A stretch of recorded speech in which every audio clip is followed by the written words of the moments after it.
Thanks for all of you who are here today and listening kind of with me as I present this topic today. We at the Counseling Center always appreciate kind of the interest and the participation with these webinars. So thanks for coming today, and hopefully I'm able to kind of give you something that you can walk away with. My name is Shanna. I am a counselor at the Counseling Center. Today, we're going to be going over the presentation, as you probably know the title since you signed up for it, but it is I Got This, Cultivating Self-Motivation and Accountability. The first thing I kind of just wanted to say to start off for everybody is that, today is kind of that we're still kind of early in the semester, but we're moving quite along. So there might be some of that difficulty finding motivation, kind of getting there for yourself, and just know that's natural, it's normal, it happens. And so keeping that in mind as we go through, and hopefully we can give you a couple things to think about to help with that today. Starting off, today's the first day of fall. I don't know how many people are kind of aware or even really kind of care about that, but I did want to say happy first day of fall.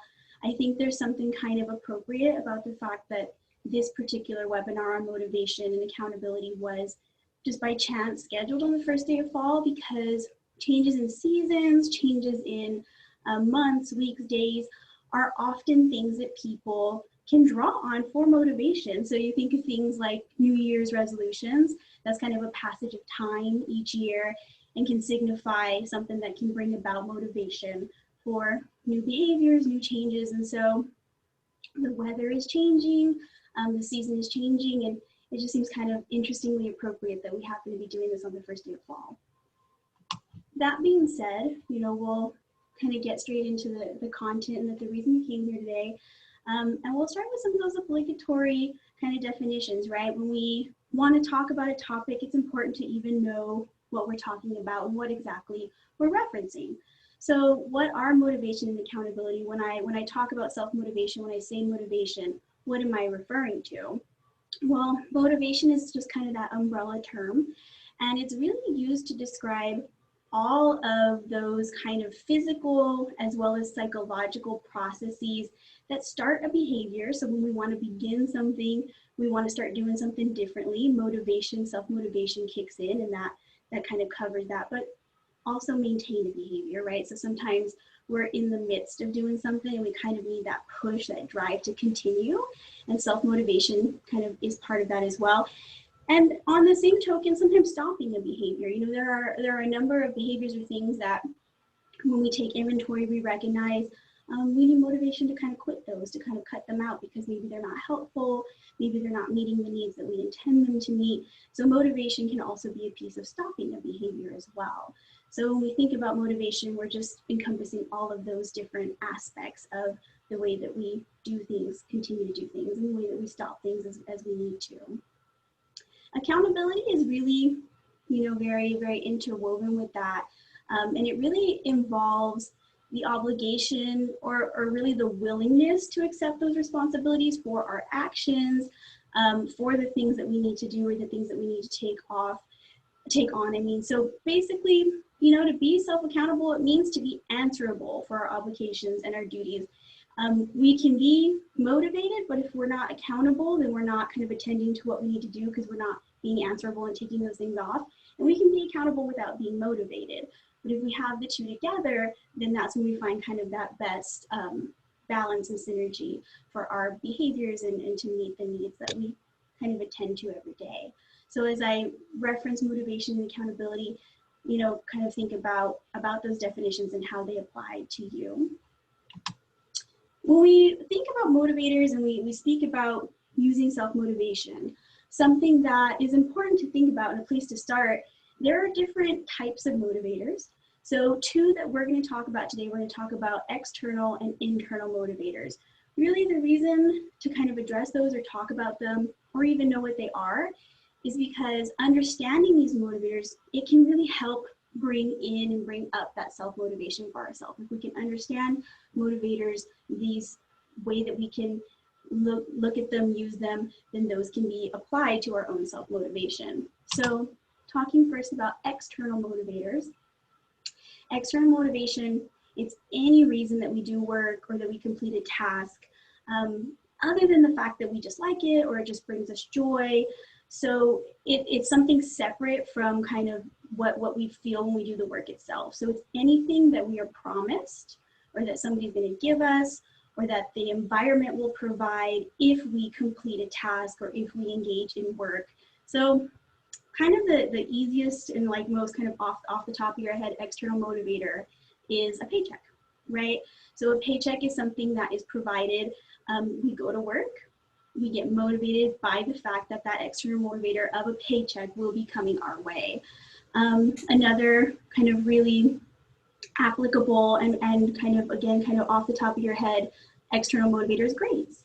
So grades are something that you receive. It can be a motivator. It's that external motivator that is given to you if you engage in coursework, if you engage in the course the way that is the most beneficial for the grade that you're looking for.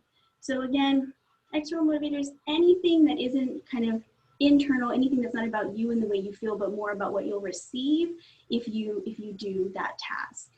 So pretty obviously then on the other hand, you have internal motivators. Internal motivation refers to activities you do because you enjoy them. You just like the activity, you know, itself, and so it brings something for you internally. The internal motivator is intrinsic to the task for you personally. Everybody's internal motivators are going to be a little bit different, but you'll recognize an internal motivator if, you know, you're just doing something and you appreciate it, and because you appreciate it or you like it or it brings a smile to your face, you feel like you want to do more of that task. So an example that you maybe have heard before is doing it for the love of the game. So people who play a sport and they don't care if they win, they don't care if they lose, they don't really care what the outcome is per se. I mean, that matters. Those external motivators like winning, getting points, they matter. But there's also those intense internal motivators of, I just love playing baseball, I love playing basketball, and that's an intrinsic motivator. So another kind of phrase you may have heard is, if you do what you love, you'll never work a day in your life. This is another one of those phrases that people throw out there as a way to draw on some of those internal motivators and those things that can push us forward in a task because they're part of what we appreciate about that task. So again, you know, any task that you do because it's internally satisfying or just because you enjoy it is part of those internal motivators. So why think about external and internal motivators? Well, identifying any of those motivators, either external or internal, it can really kind of help push us. It can activate that self-motivation. It can give us a reason to have that drive to move forward. I mean, it has the word motivator in the description of it, right? So it is something that we can draw on. So use them. We can use them to our benefit. We can really look at a task or an obligation that's on our plate and we can say, okay, why do I want to do this? A lot of times, many of us are very, very good at pointing out the reasons we don't want to do something. It's pretty easy to come up off the top of our head with all the reasons that like we'd rather do something else or the reasons that it's not convenient to do something. But what can be really helpful for motivation is to kind of flip that and think about, okay, why do I want to do something? And in order to do that, it can be helpful to think about, well, what are my internal motivators to this? So, you know, if I'm trying to complete a reading assignment and I'm thinking about why I want to do that, well, I love to learn. That's an internal motivator. I just internally, I appreciate learning, I like learning, and I can use that internal motivator to push me and give me that self-motivation to complete a reading assignment. Another example on the screen is kind of that external motivator of grades. So we want to receive a grade. We know that we're going to receive a grade. Maybe we want a certain grade. We can look at that external motivator and we can use that to push us and help that motivation kind of activate within us. Any given task is going to have both internal and external motivators likely. So you can kind of look at what it is for you dependent on the task. It may be a lot easier for some tasks for you to come up with those internal motivators, and that's great. And it may be that for some of them you need to use those external motivators as that piece that helps you push and helps you motivate. So when we think about kind of continuing on with how to use motivation, activate motivation, something worth considering as well is goal setting. Identifying and setting goals can really also kind of continue to propel you forward with your motivation. Motivation can be very satisfied and used when we know what it is we're trying to achieve, as opposed to kind of just blindly going through and hoping that maybe motivation can kick in at some point. Setting a goal will actually set you up for activating, kind of sparking that motivation for yourself. When we think about goals, sometimes our mind will go straight to kind of those big, like dreams or like large, like goals for the future, which are great and are very important for motivation. But when we're really trying to bring up that self-motivation, especially if we're kind of struggling and we're really trying to work on it, something important is to think about setting small goals. Those small goals that will eventually kind of build on each other to get you to that large goal.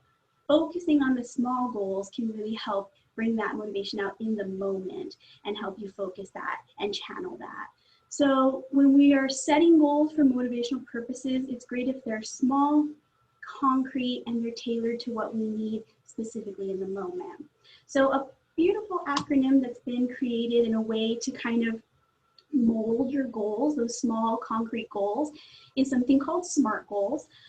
It's easy to remember, it's a great acronym, and it spells it out really well. So when we're setting goals, it's important to think about them being specific, measurable, attainable, realistic, and time-bound. And again, that's what spells out that word SMART.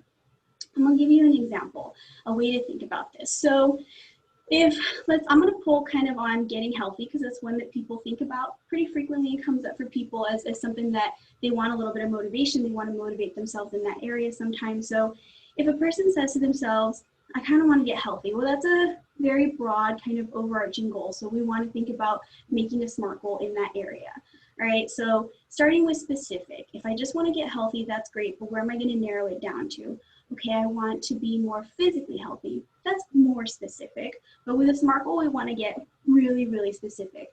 So then what I'm thinking is I want to begin to motivate to do more physical activity specifically. And even more specifically, walking.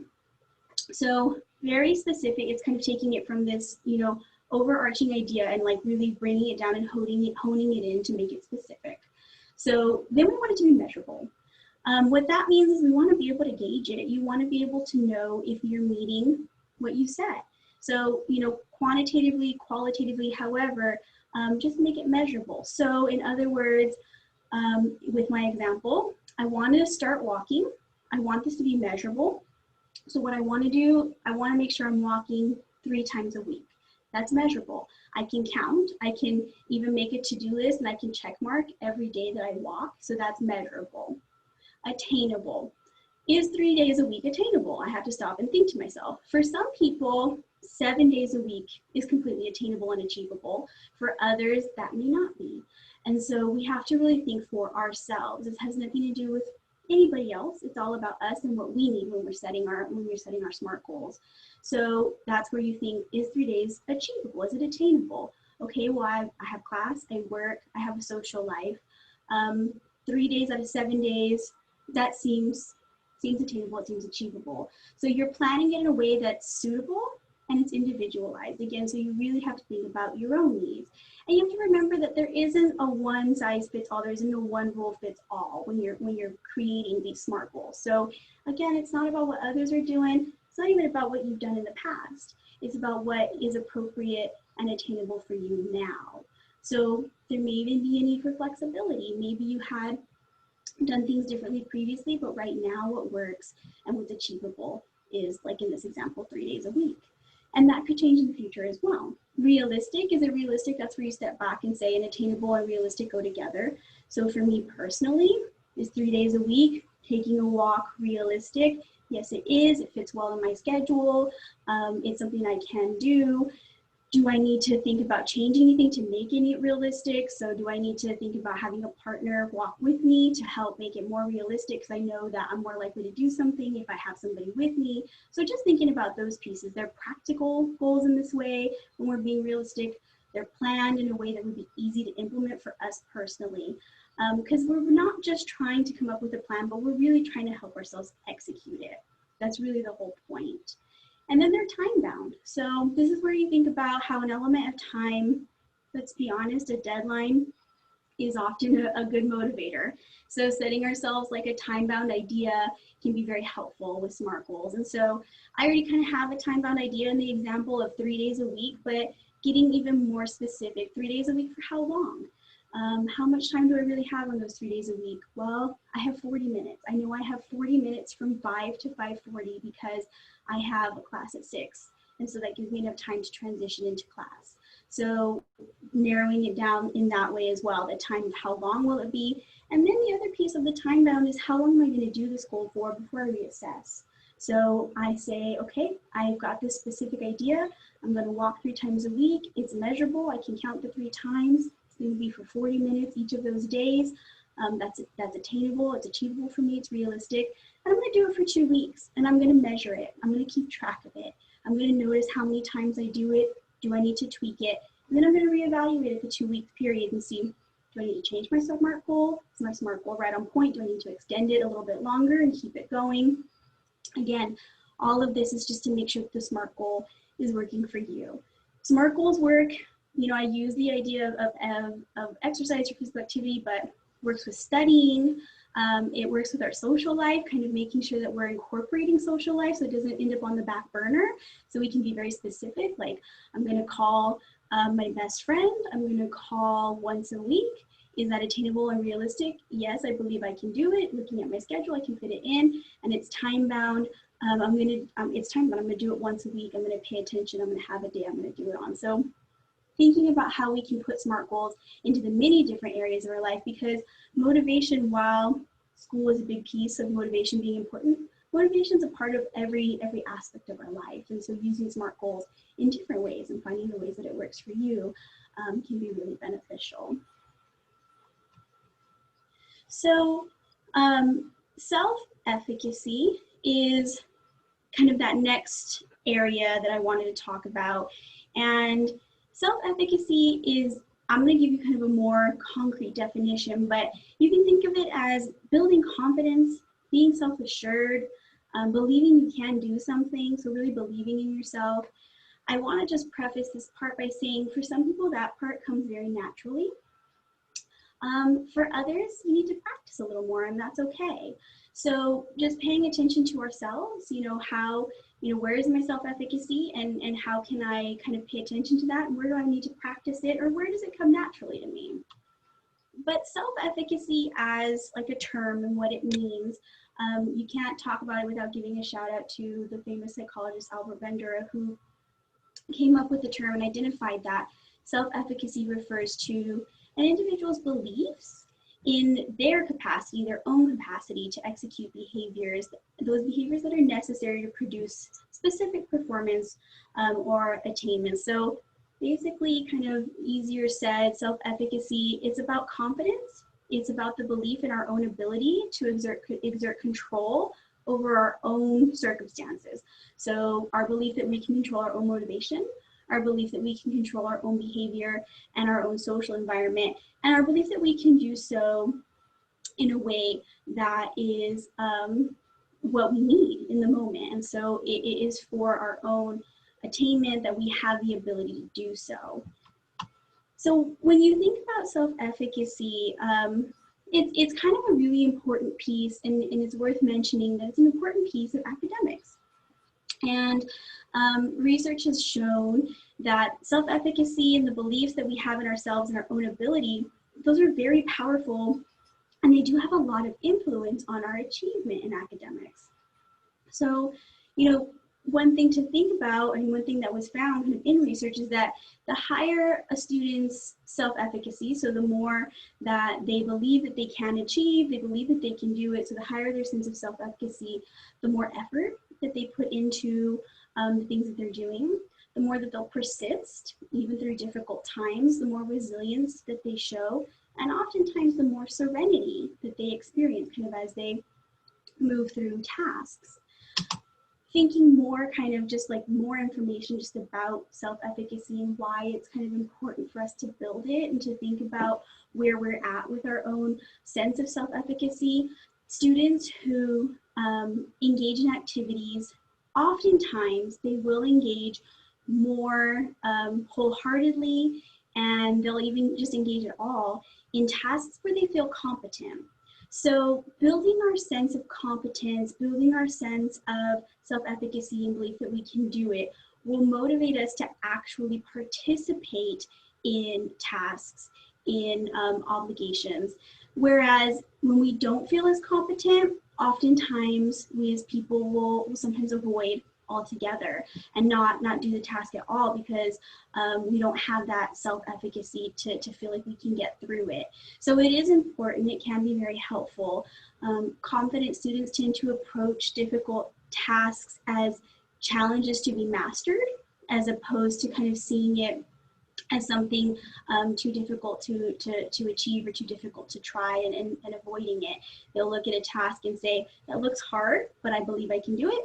And they'll kind of approach that as something like, okay, I'm going to try, I'm going to see what I can do, who I can get help from, what skills I can build. I'm going to see this as a challenge, but a task I can master. Self-efficacy helps students experience a little bit more interest and a deeper engrossment, so just feeling more invested in activities that they select or those that are assigned. I think that most of us know that a lot of the things that we do as a student are assigned to us, not necessarily chosen. And sometimes that's where motivation can even need to be drawn on a little bit more, because it's not something that we chose. So building up our self-efficacy, building up our belief in our own abilities can help us be more engrossed in those tasks that we didn't choose, those ones that were assigned to us. A strong sense of self-efficacy can help a person quickly recover when they experience setbacks. We all experience setbacks. It happens, right? We all get back a test score that we're not as proud of or we weren't aiming for. We all kind of hit those snags in our life, and that's okay. When we have that strong sense of self-efficacy, we're able to draw on that competence, that belief in ourselves.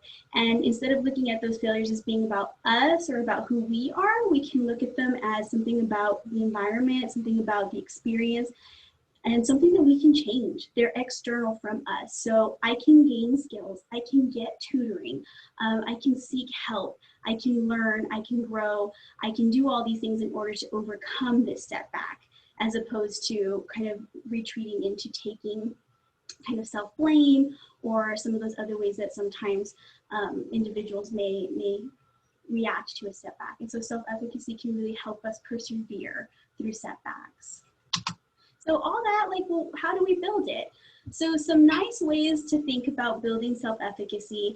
And like I said, for some people, this may be part of your routine. And if it is, notice that you're doing it. Be proud that you're doing it. Do it on purpose. And if it's not, that's okay too. Practice it, add it in. So some ways to do that: begin to identify your own strengths. This is another point where I'll say, oftentimes people are pretty good at seeing the things that they struggle with, at identifying the areas that they want to improve in.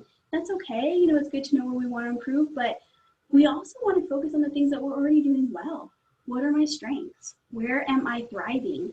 What are the areas that I just know, like, boom, I'm good at this?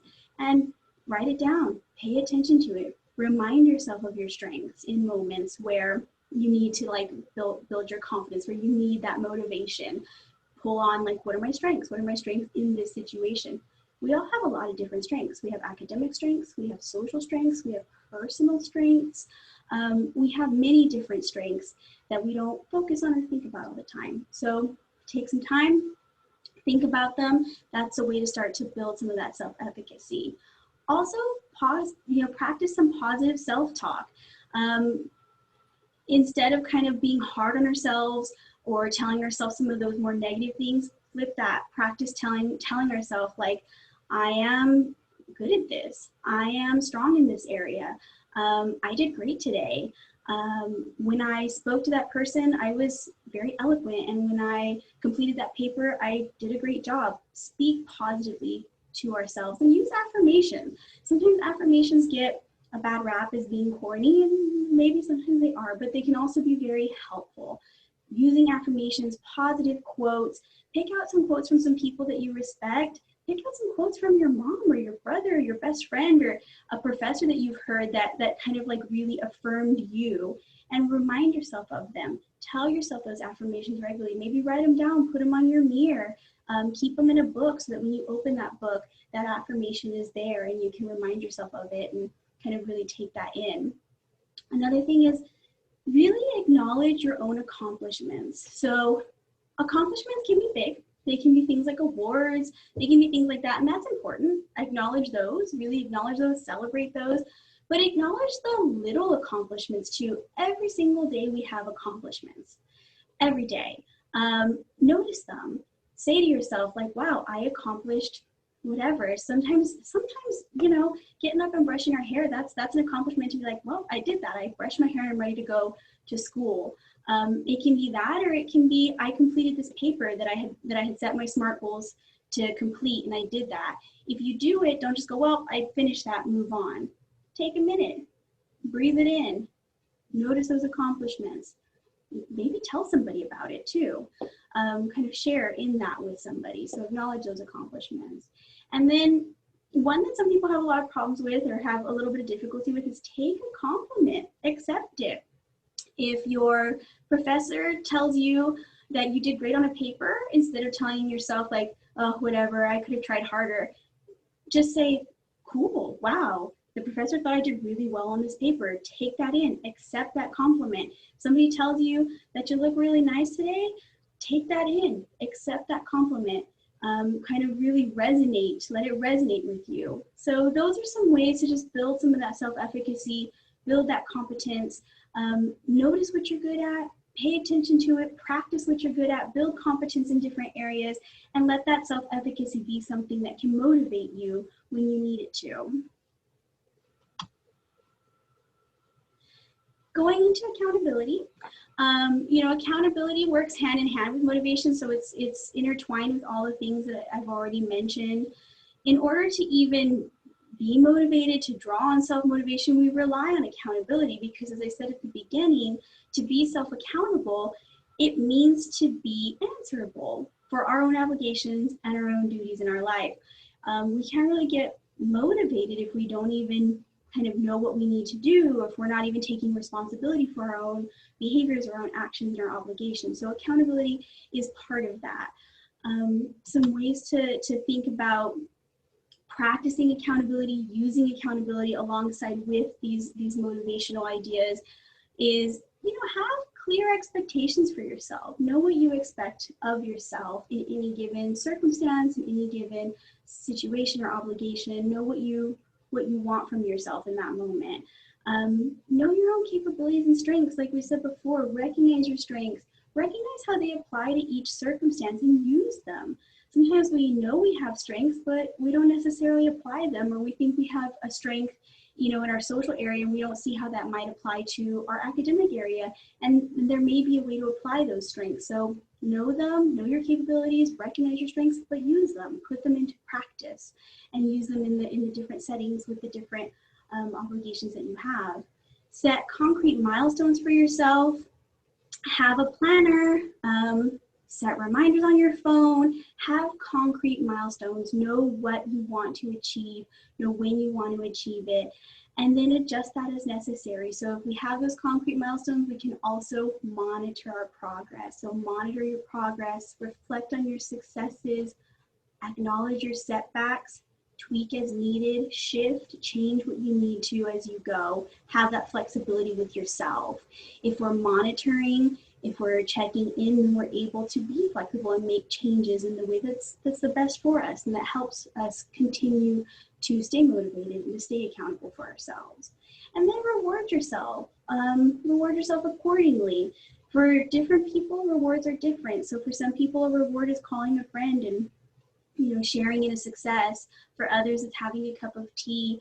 It really just depends on you. Find out what your kind of rewards are, what is rewarding to you, so that when you need to hold yourself accountable, you can have that reward, you can look forward to that reward.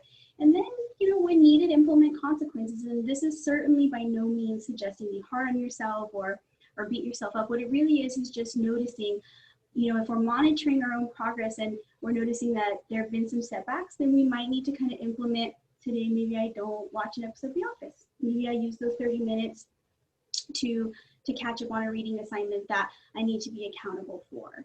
So keeping in mind kind of how those motivation strategies come into play with our accountability strategies and merging them together.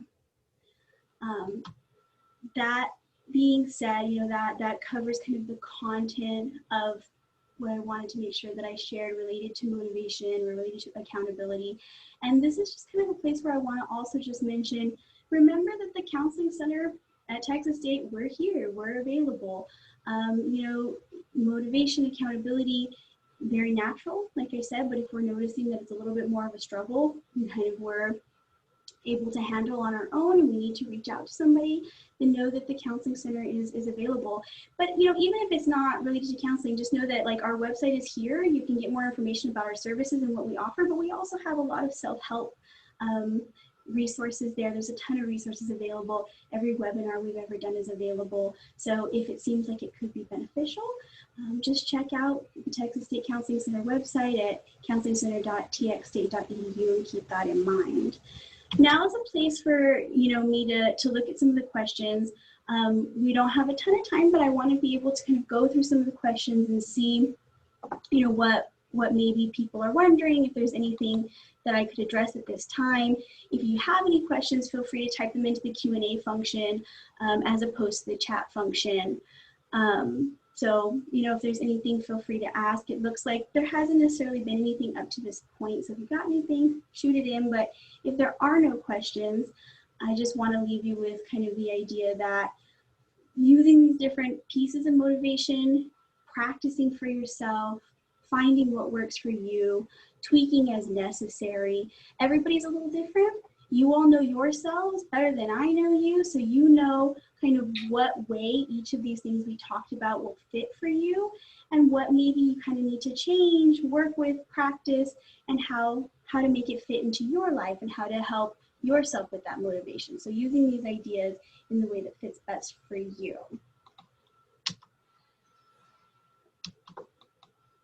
As far as kind of my references, I just want to give you all my reference slides so you can see that. Make sure that we don't skip over that because that's an important piece of any presentation.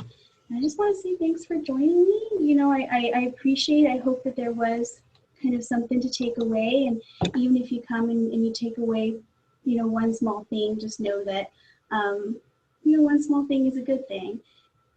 And so I just had one question come in. What's a good alternative for motivating if you function better with a support system but don't have one? I think that's a really important question, and I appreciate that question. Support can be a very helpful motivator. It can definitely be something that we can draw on. But you're right, like we don't always necessarily have our support system readily available. One thing is to begin to kind of build some of that support system as you can, but that takes time. So when we don't have our support system readily available, thinking about what are some other ways that we can begin to kind of support ourselves. So what are some things that are particularly helpful for me? So making sure that we're taking self-care into account. Self-care is oftentimes ignored or not thought about as a motivator because it's something else we have to put in. So self-care is making sure that we have all we need. It can be as simple as getting enough sleep, getting enough food. It can be any of those things, but it can also be making sure that we're doing the things that we enjoy, right? So making sure that we're reading if we enjoy it, making sure that we're taking walks outside. So using that self-care as a piece to kind of bring in some of that soothing, that fulfilling drive and help that often we can get and can refill us from social. But if we don't have social, we can kind of reach out into that and venture into our own self-care in a lot of ways. The other thing is, I would say in the university, there's often a lot of opportunity to begin to build that social support. So kind of reaching out to different organizations, finding kind of your niche in the college population, look for different organizations, events. A lot of things are happening in the university and happen through kind of the Zoom platform in order to begin to make some of those connections and build some of that support system as well. I hope that gave some kind of ideas for ways to motivate when support isn't necessarily readily available. And then just kind of keep considering, thinking about, okay, well, what are my internal motivators? What are my external motivators? And how can I apply them in this moment for me, for myself? Give me 1 second to read the next one.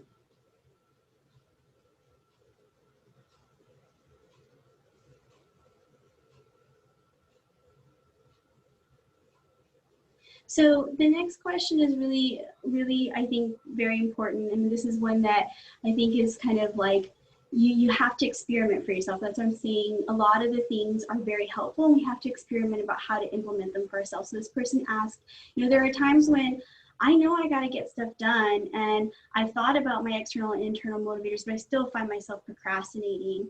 And, while accountability is supposed to help me motivate, and I try to be accountable, I kind of realize that I know I need to study, but I find other reasons not to do it. Totally get that. I think almost anybody could completely understand that and feel for that. Procrastination happens for a lot of different reasons. And so if we run through our internal and external motivators and we're still not feeling it, if we've set some SMART goals and we're not really feeling it, I think it's like taking that first small step. So sometimes, like, if we have to study and we really don't want to, just opening the book, that first step, having that book open. And then what's my next step that I'm willing to take? Maybe I'm willing to read one line. So really thinking about, what are those first small steps I can do and I can take to begin to work toward leaving procrastinating behind. Procrastination also comes for a lot of different reasons, and sometimes there's emotional content involved. Sometimes we need to check in with our emotions. We need to check in with ourselves. What's going on with me emotionally? What might be contributing? And maybe we need to kind of attend to and process what's going on as to the reasoning and the emotional piece as to what's going on with our procrastination in that moment. So it's tweaking, it's practicing, it's, finding that formula. And sometimes we go through our internal, external, then we need to, use SMART goals, then we maybe need to reach out to social support. It's just kind of using the different skills in our tool bag, dependent on what we need in the moment to try to motivate. Another question that came through that I think is incredibly timely, especially since we are working remotely, many of us, and taking classes online, and that for a lot of people is very different. So the question was, how do I stay motivated at home? I feel like it's harder than at school. So many people are experiencing that, and I hope it's at least validating to know you're not alone. I know that doesn't change motivation, but it can be nice to know you're not alone. And it's really hard when we're doing everything in the same space, when we're doing school, when we're doing relaxing, when we're doing social, when we're doing all of that in our room, and we're not kind of able to change that. So, I think it's about being creative with, if we can go take a walk outside, if we're comfortable in our neighborhood, kind of getting outside, taking that walk, taking a kind of a spin around the neighborhood to kind of get our head in a different space. If we're comfortable kind of setting up different areas of the room for different things. So one thing that I would suggest is, as much as possible, particularly if you're working in your bedroom, as much as possible, try not to do work in bed. Bed should really be for specific bed activities, so sleeping. So as much as possible, if you can, try not to watch TV in bed, try not to do your schoolwork in bed. That can be a very helpful motivator. But if we can set up different areas of the room, kind of set up different like decorative things. So if there's like candles in one area, and candles can help you feel more calm and tranquil and maybe motivate when you're doing schoolwork, then kind of set that up in one area of the room. But have specific, as much as you can, spaces in your living environment to change it up a little bit. And when you can, kind of get up, stretch, take a walk around the room if you can take a walk outside, but changing that scenery, changing that feel in the littlest way can help with motivation as well.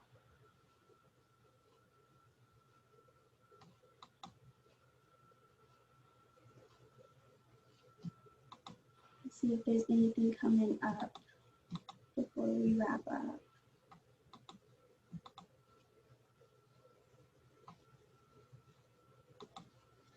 So far, that's the questions that I've received. If there's any last minute questions, feel free to hit them in the box. But if not, You know, I think we're about 15 minutes to the hour, so we can go ahead and wrap up there if there's nothing else specifically from anybody.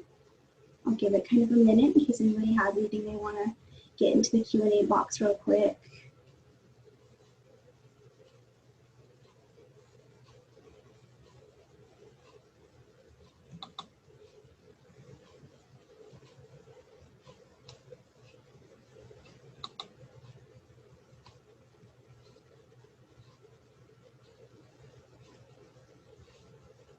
Well, if that covers kind of the questions, we'll go ahead and wrap there.